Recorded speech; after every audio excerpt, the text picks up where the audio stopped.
tail caught between the wheels. Now we also have 42 black-tailed deer in the park, and we have a couple of nice specimens that are just coming up to entertain us here. Right on the right side here, folks, a couple of young bucks. Here we go. Nice velvety set of antlers on the two of them. Oh, they're looking to get their pictures taken.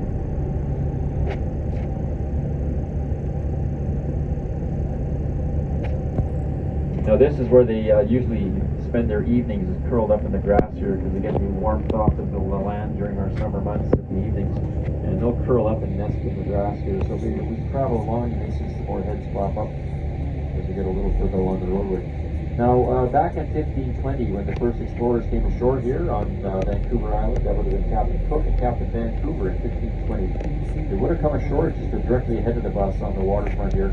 And they would have come to this area and stumbled across a very large contingent of Aboriginal people.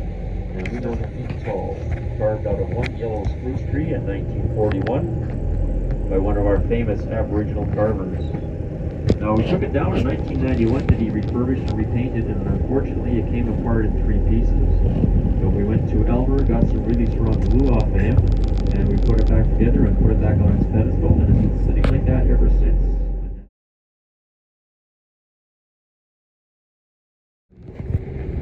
Vancouver, and then again from Nanaimo to Vancouver. 90-minute travel time to get across the Harrow Strait at that point. Very good service we enjoy. Very good. Another good example of red brick construction is the building on our left side, I should say. This is the St. Andrew's Anglican Church. And as we pass, we'll notice the steeples on the front of that building. We've got a right side steeple a lot shorter than the left. The reason for that is during the very first Sunday service, the congregation amassed on the steps. We had a violent windstorm come through Victoria and literally blew that right side steeple off into the crowd of parishioners gathered below. And unfortunately, in that incident, 21 people lost their lives during that. And as a memorial to those who came to Victoria to work on the Canadian Pacific Railway and then stay and work in goldfields further up island. Now that school is still in use today. It's a Chinese immersion school, and managed once again by the Victoria School. We have a building on our left here. You see the rounded entrance to the doors here, and around the over top of the windows. This was Victoria's first police station, built in 1862. Now it's been refurbished and incorporated in the newer office buildings just behind it. Quite a unique way they've done that. But that was our first police station. Now, Chinatown begins right through the lights, and you see these ornate set of gates we're going to be traveling underneath. These are known as the gates of harmonious interest. Now, back in its day, I should say first, folks, that our Chinatown is the second oldest Chinatown in North America, with San Francisco bettering us by a couple of years. Now, our Chinatown back in its heyday, during the gold rush years of the mid-1800s, is a very large area. Right now it's just Bisgard Street and one street to the left. But back in those days it was 8 blocks on either side of Bisgard Street. And we had such a large contingent of Chinese immigrants that lived here that actually the population of Chinatown actually exceeded that of the city of Victoria. Very large contingent of Chinese immigrants. Now, anybody seen the movie Bird on a Wire with Mel Gibson and Goldie Hawn? Anybody seen that movie? If you get a chance to watch that, folks, you can see that most of the action scenes of that film were shot on the very roadway. And in that movie, there was a motorcycle chase scene that was filmed on a very narrow alleyway.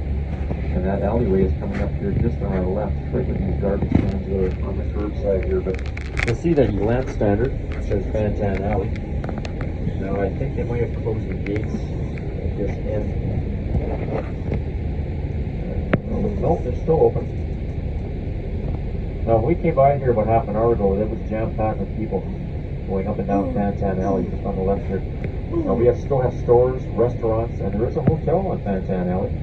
And at 3 feet wide, it's considered to be the narrowest commercial thoroughfare in North America. And in that movie, they had to cut 3 inches of handlebars off that vehicle on either side of it to get it to fit. That's how narrow it is down there. Now, as you go along Bisgard Street, you'll notice the storefronts, especially on the left side of the bus. These are the originals dating back to the 1800s. These would have been Chinese merchants, their shops, restaurants, and whatnot. But also gambling houses and opium dens, as those activities were legal here in Victoria back in the 1800s.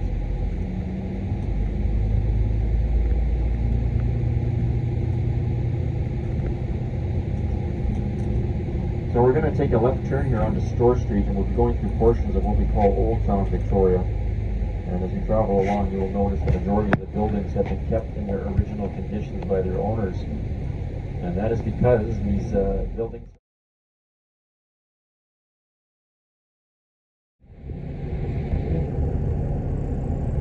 Now, back in its heyday, the gold rush years, there were only 2 built-up areas on the west coast of North America. That one of them would have been San Francisco, and the other one, believe it or not, was Victoria. The cities that we know of today, such as Vancouver, Los Angeles, Seattle, and Portland, were merely collections of huts back in those days. Nothing to worry about as far as population goes or any commercial activity. The San Francisco and Victoria, where was all the action was taking place. Now, during those years, Victoria was really...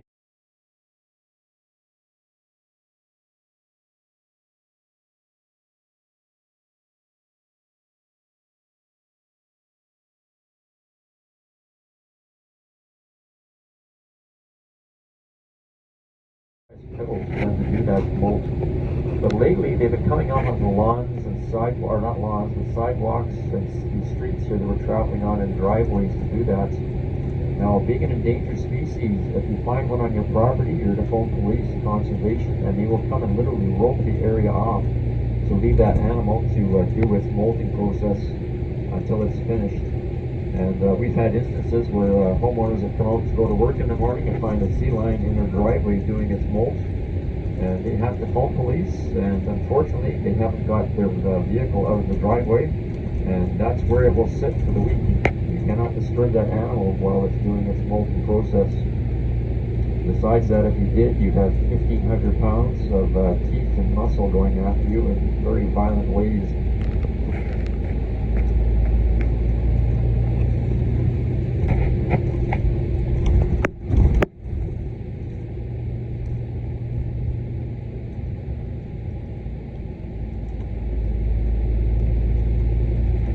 That island you see off the left there too, you'll see the mast with the red lights on it. That was known as Trial Island. Back in the 1700s, the British established a Navy dockyard here in Victoria, and they also built ships and repaired ships there too. And what they would do is the ships that were being put out to sea after repairs are being built would come out to this area, just this side of Trial Island, because the tide coming and going between here and that island is very strong.